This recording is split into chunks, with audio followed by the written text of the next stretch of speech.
among European countries, Sweden is of course one of the most recent of Christian nations. Recent, that means that it was evangelized in the 9th century by a Benedictine monk from Picardy in France, and Saint Ansgar, and he was the one who evangelized Sweden.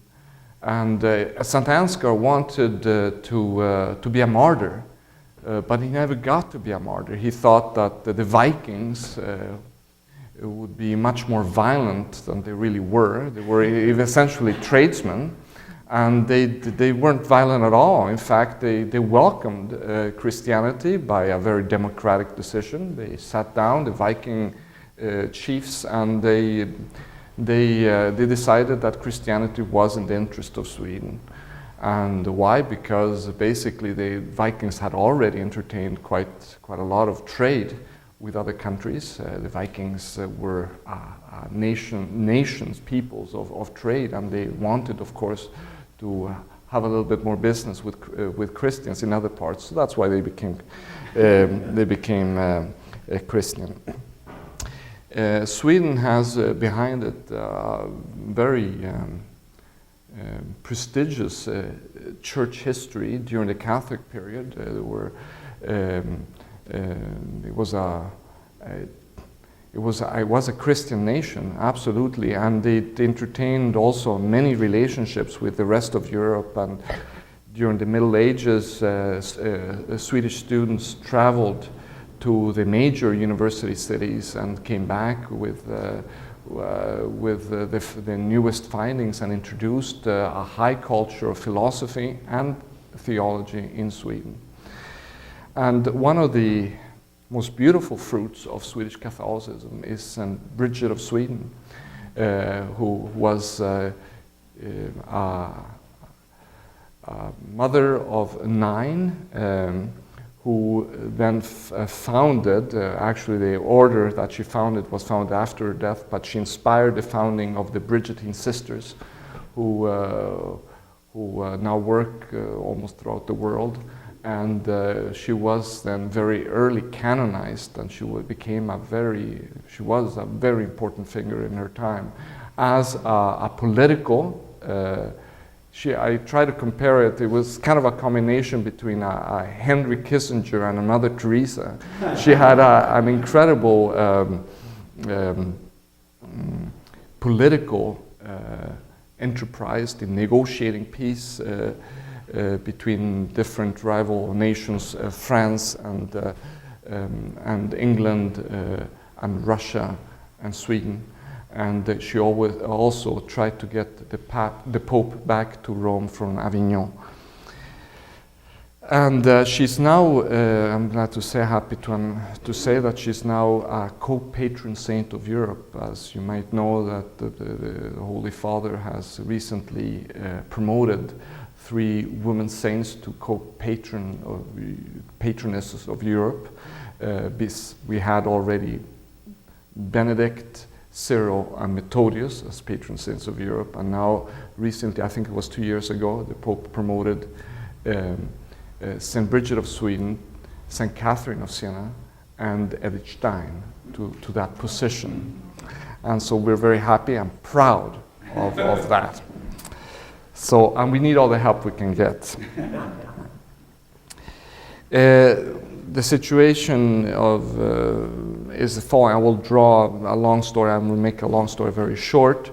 In the 16th century, Sweden was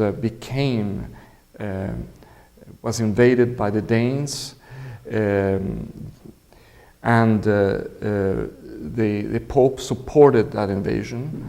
When Gustav Vasa, who was the leader of the rebellion against the Danes, won the throne of Sweden, he had, of course, an axe to grind against the Pope. And when brilliant students had come from Germany and were influenced by the thought of Martin Luther, that, of course, suited Gustav Vasa very well. So he basically introduced Protestantism by himself. Sweden woke up one day as a Lutheran nation without the Swedes knowing about it, really. And that is, Protestantism has never been a popular religion in Sweden. It was introduced as a political decision. And that explains, of course, a lot, and I will draw that shortly. It became, Catholicism was outlawed during several centuries. All religious and priests were expelled from the country, and all church property was confiscated by the state. And up until 1860, it was illegal to be a Catholic in Sweden. 1860, but there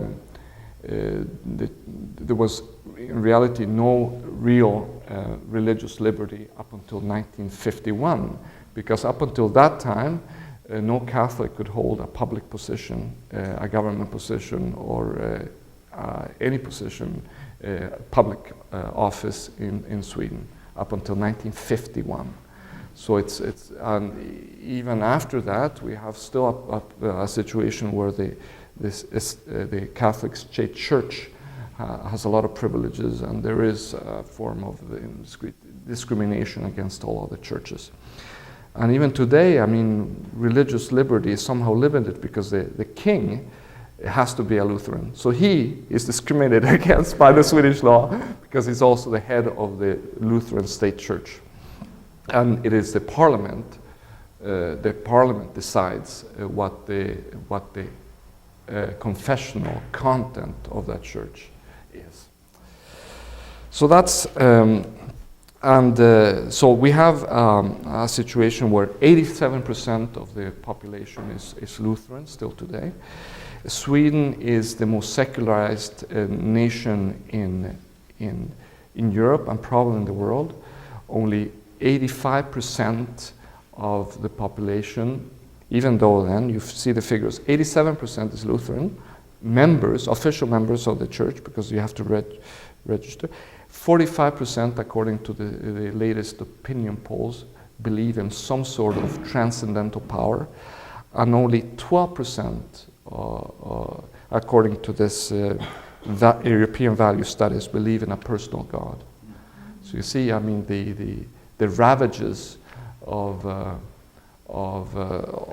long-standing state church. These are the results. And I say state church because the problem with Sweden is that the church, the official church of Sweden, has always been seen as the official arm of the state, and that is one of the problems. The state had never a prophetic voice and an opposition by the church to its policies. The Catholic Church of Sweden, well, we had experienced during the last, because it was outlawed, because up until 1951, basically Sweden lived very isolated, and the only Catholics were the diplomats from other countries and very few workers. But we have experienced an exponential growth from, at the time of the war, the Second World War, there were 5,000 Catholics in Sweden, and today we have 150,000. We still represent only 2% of the population. So since Dr. Hans has spoken, we have doubled that amount. 2% of the population, and it is largely an immigrant church because of the many waves of immigrants that have come to Sweden. Sweden has been very welcoming towards immigrants, first from Poland right after the war, then from Hungary after in 1956, and then Latin Americans from Chile and El Salvador, and more recently from Arab countries. And of course, as you know, there are many Christian Arabs who have also come. And so, but we have also a great deal of converts in Sweden. as Dr. Haas has mentioned, we have a very dynamic church where we have many vocations, 25 seminarians, but also all the major orders are represented, and all the major orders have vocations.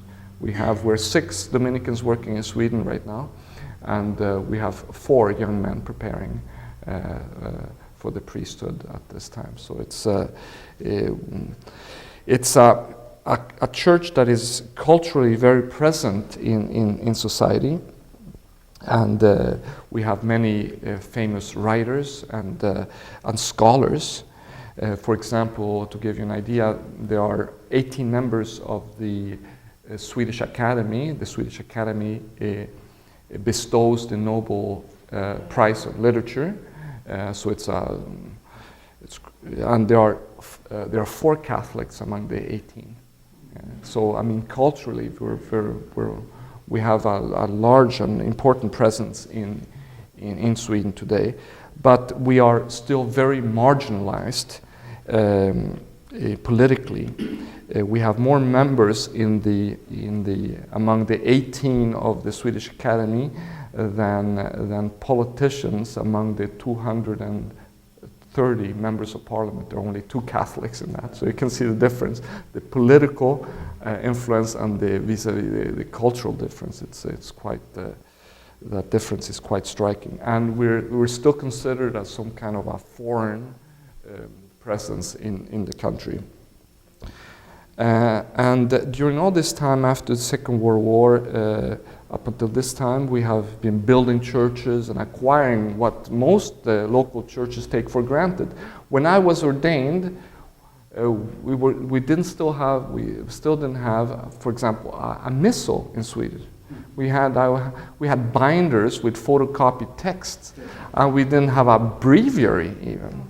And up until only 2 years ago, we didn't even have the Office of Readings, from the Church Fathers translated into Sweden. So most of the things that you take for granted in other countries, we had to work, and that for a little church, to produce a breviary, to produce a missal, is of course,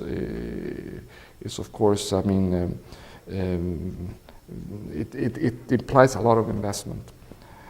But now we have our churches, we have our breviaries and missals, and now we want to go on after this period of phase of consolidation. Now we're ready to take a more active part in society. We want to reach out and participate in the societal discussion over the common good. And that is why also, and especially in the questions relating to the value and dignity of human life. And that is why the bishop has asked me then to launch this pro-life movement, which is called Respect. But it's Swedish spelling, so it's with a K instead of a C.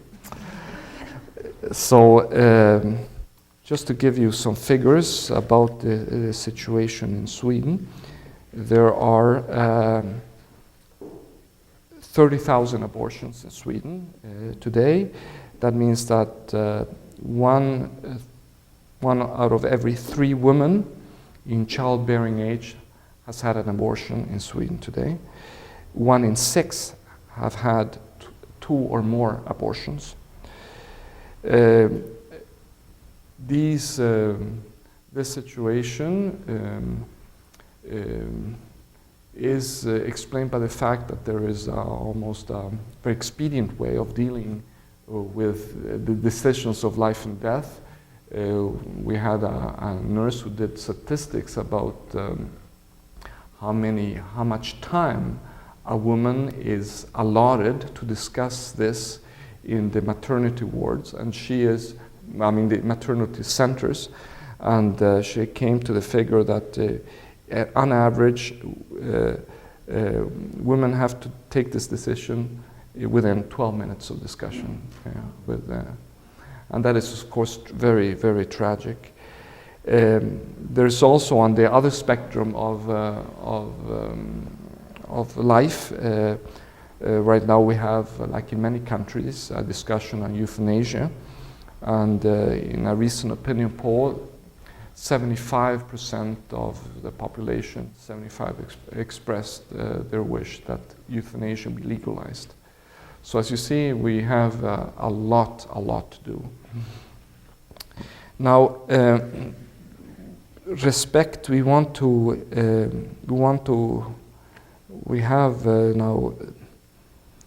start from nothing, but we have already, more or less, we know what we want to do. First of all, we want to inform from a Catholic perspective about these issues and to provide information about facts which are not known. For example, this whole question of which contraceptive methods are abortive and non-abortive. This is not at all of importance in the information that women are given. And of course, it's very important for us. We want to help. We want to provide counseling for pregnant women. We want to provide assistance for new couples about raising the children. We want to have counseling and help for women suffering from post-abortion syndrome, and that is very important. And this is not provided at all, even though the state health system is very good for many things. It does not give priority to decisions because it considers these as already resolved. That even they would deny that there is something like a post-abortion syndrome. And we want to educate in our parishes, but also in the public with about teen abstinence, about natural family planning, marriage preparation courses, etc. And then we want to also naturally participate more fully in the public debate in a qualified way. The problem is that one can have a lot of opinions about these issues, but what is important in our situation is to participate in a qualified way. Swedes are very, very good people.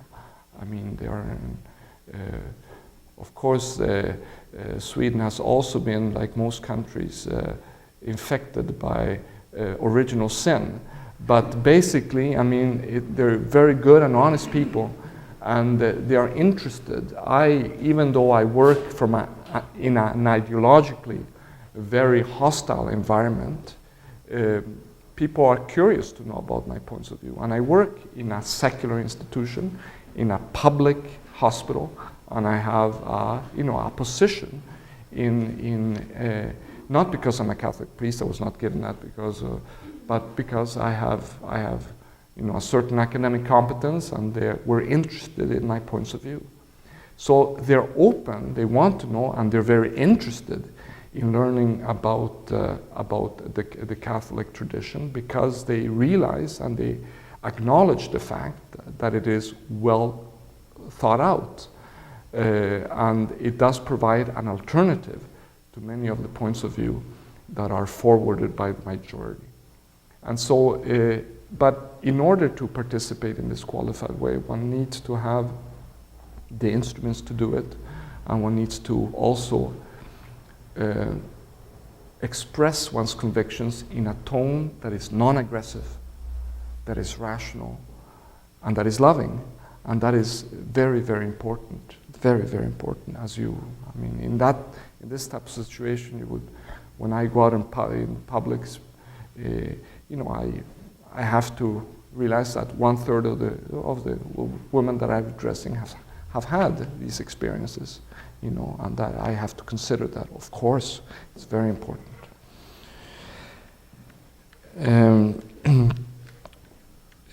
And we have to also translate these convictions in a way that is receivable, in a language that is receivable by the Swedish public, and there's a lot of work to be done there. Our Catholic tradition was of course forged in a Latin context, in in a tradition that has been marked by the classical periods in the Roman and Greek context, and Christianity has not been translated into the modern Swedish context, and that there a lot of work to do. Now I come to the European scene. Europe of today is influenced by its multifaceted heritage. And I have allineated here four of the facets of this heritage. The first one is its religious heritage. We have a long-standing Judeo-Christian tradition that has forged, that has marked our landscape by the churches, by the writings, by the religious experiences, by the common imagination, which is steeped in Christian tradition. And that is, even if you reject Christianity in Europe, you're constantly reminded of it. And that is an important asset for our work. We have a tradition that we can refer to. Even in Sweden, as I mentioned, there is a medieval heritage there that Swedes are proud of, very proud of, and with reason.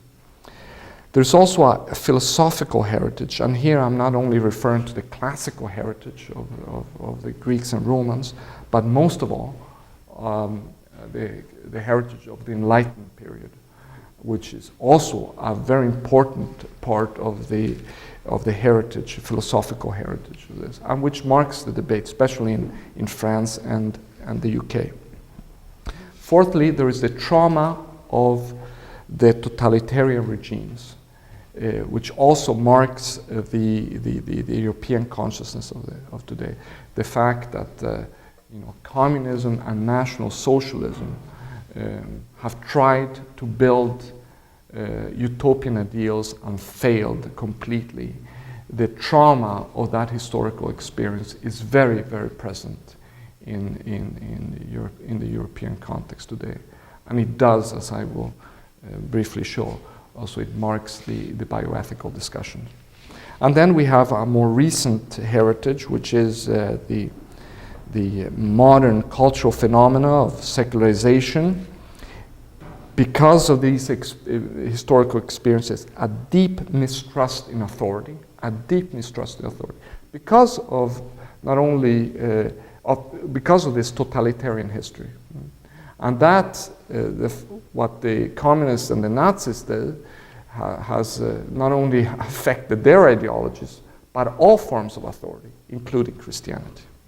A deep mistrust in all forms of authority. And that is, of course, very, very important. And then, of course, we have other phenomena that you have also in this country.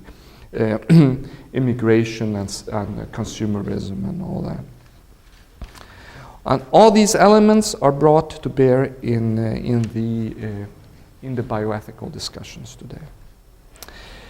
The countries that are most marked by their religious heritage are, of course, the Catholic countries, Spain, Italy, and Ireland. The ones that are most marked by the Enlightenment traditions are France and these are generalizations, but France and the UK. The ones that are most marked by the totalitarian experiences, of course, Germany and the communist countries. And then the most marked by all this recent cultural revolution because of their isolation are the Scandinavian countries. Now, the civic lesson in European institutions. Europe is, of course, it's very complex. It's a very, very complex continent, extremely complex. But there has been, after the Second World War, a willingness and an ambition to cooperate. And we have two major European institutions. Two major, which are separate, they collaborate, but they are separate and they have different goals. We have first the European Union.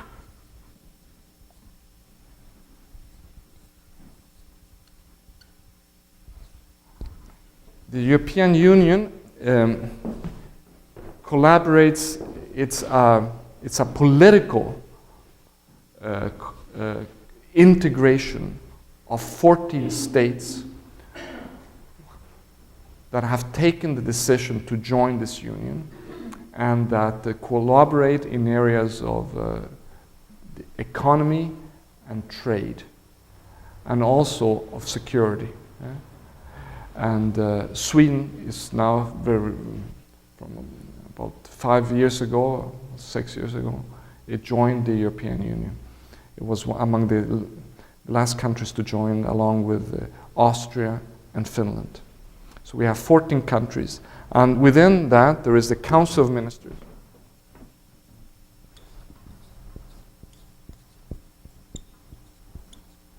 The Council of Ministers, that's the political organ of the European Union. The different ministers of different affairs, foreign affairs, or the prime ministers or the ministers of agriculture, that come together and decide about the areas of collaboration. That's the political. Then there is the Parliament, the European Parliament. That decides on budgetary matters for the European Union.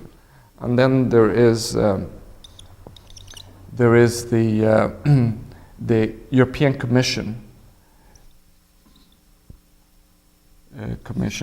which is the administrative arm of the European Union, and that is very important in bioethics because they manage large funds, research funds, and that's where they can be very, very influential.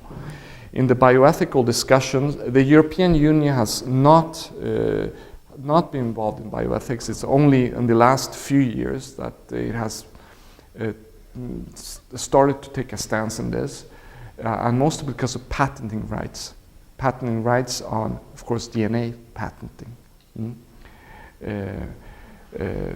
And through now the funding of research projects. So they have their own now bioethical commission, and this bioethical commission has recently decided to take a stance on the stem cell issue of not wishing to fund embryonic stem cell research where it might lead to therapeutic or reproductive cloning. But it has left out the possibility of other types of funding for embryonic research. I don't know how they're going to make that distinction, but anyway, so that's the European Union. And then there is the Council of Europe. These is 14 member states are present here. And the Council of Europe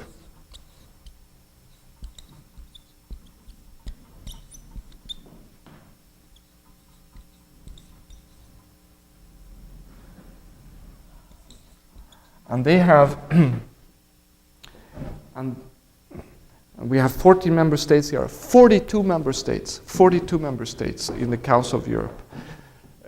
From Moldova, Azerbaijan, all the way to Andorra, Russia, Ireland, all of the, you have to be a democracy in order to become a part of the European, of the Council of Europe, and they collaborate on legal and cultural issues. So legal and cultural issues.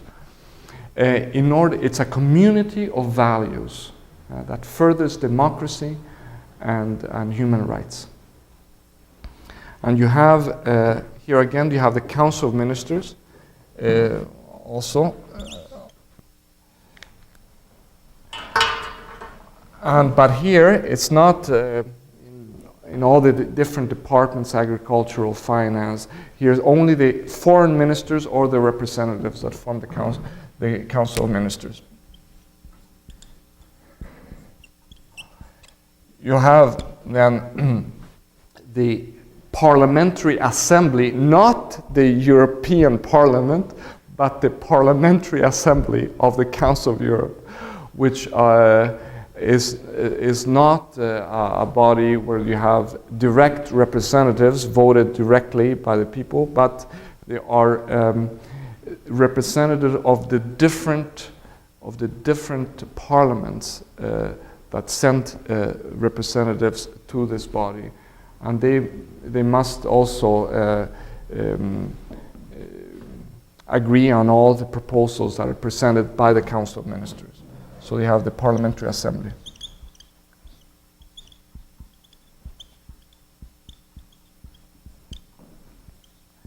And then you have the European Court of Human Rights, which is the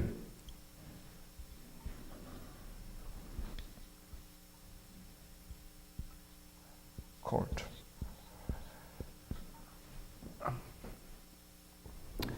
Now, the Council of Ministers, in order to further this work of cooperation, legal cooperation, especially in the areas of human rights, they have different steering committees where all the member states are represented through delegates.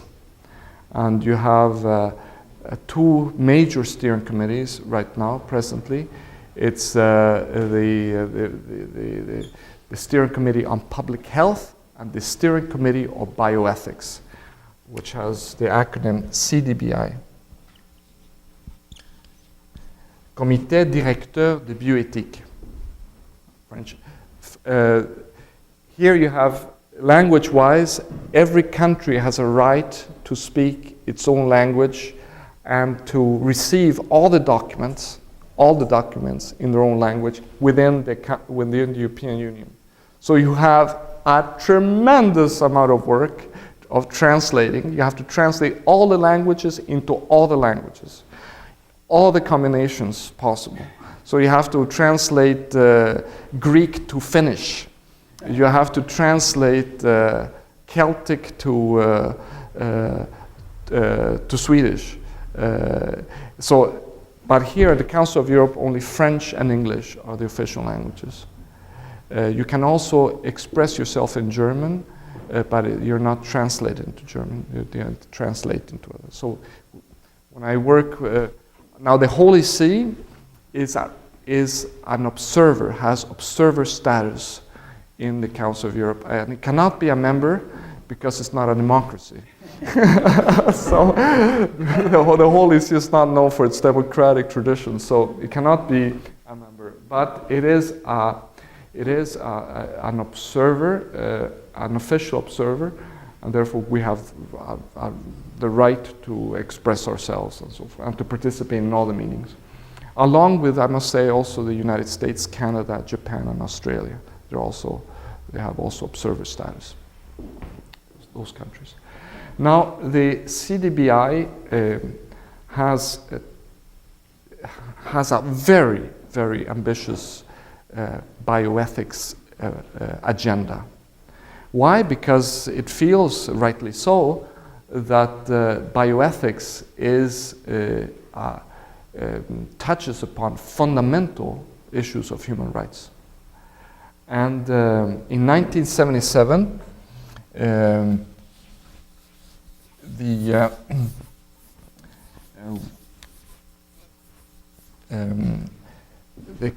European Convention on Human Rights and Biomedicine was opened for signatures by the Council of Europe.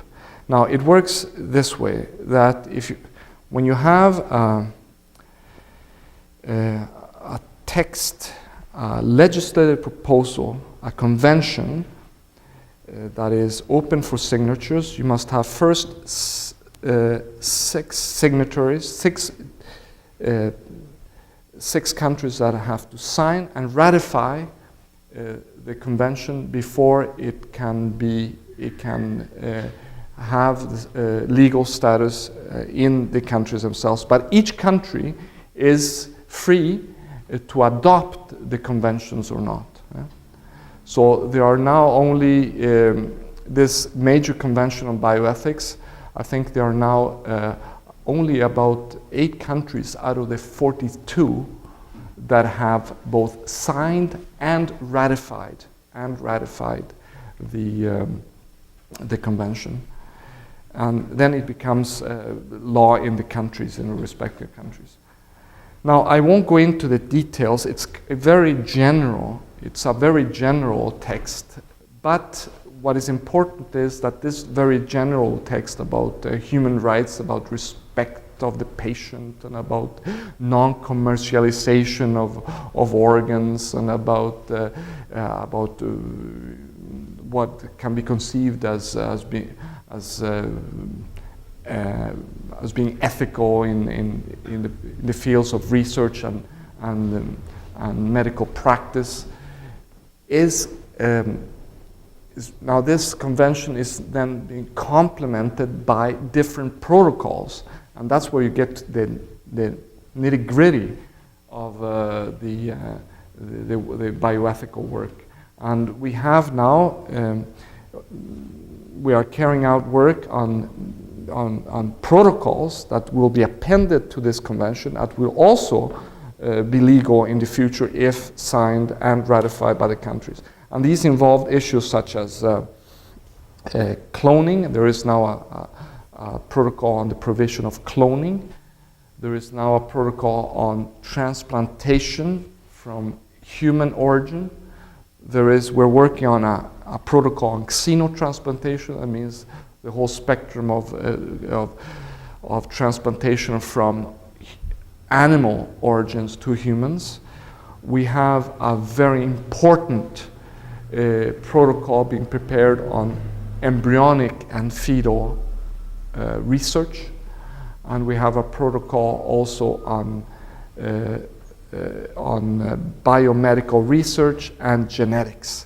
As you see then, it's very important because this will be law in these countries. And this, for example, on this protocol on fetal research, it can justify a lot of the practices that until now, immoral practices until now have been decided by the courts or have been decided by hospital committees. So they can entrench these violations of human rights by making them law. So that is why it's so important that we work in these fields and that the Holy See has a say in this process. I must say the following, that as representative of the Holy See, we have an incredible liberty of speaking out when many delegations do not, for political reasons, wish to speak out. And although our interventions usually are met with a great deal of silence, the representatives of the different countries usually are very thankful that we have spoken out, and they usually come during the breaks and say, well, thank you for having said that. I didn't dare, and so forth. What of course, it's very important is that we do that also in a very, very polite manner, that we're very respectful of the democratic processes that we're working within, and that we say things clearly in order to clarify the issues that are taking place. And we also participate, of course, in the elaboration of the text. We can submit proposals about amendments and so forth. So it's very exciting, but of course very dangerous work, because I certainly do not want to be implicated in a process where major violations of human rights might be entrenched by law. I think that's enough. Thank you so much.